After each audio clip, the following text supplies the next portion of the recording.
Илгери бир дүйнөгө атага чыккан бир бай болгон экен. Акчасы, байлыгы, дүйнөсү аябай көп болгон экен. Күндөрдүн биринде ошол бай дүйнөдөн өтүп, Аллахтын алдына барыптыр. Аллахым, сизден бир суранычым бар. Мага өмүр берсеңиз, көп сурабайм.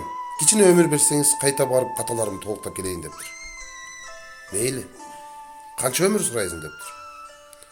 Бир дарактын жалбырагандай өмүр берсеңиз болот дептир. Аллах айтыптыр, жок. Бир дарактын жалбырагандай өмүр эмес, дүйнөдө канча досуң болсо, ошончо өмүр берем дептир. Бай ойлонуп туруп калыптыр. Көрсө, акча, амал дүйнөнүн аркасынан кубалап, дос жарым экенин унутуп калган экен. Мына достор, биз айланабызды акча, дүйнө, байлык менен эмес, дос жар менен коргошубуз керек экен. Кайсы жерге барсак, сыйын көрсөтүп, кучак жайып тосуп алган досторубуз бар болсун. Достор, сиздер көп жашаңыздар.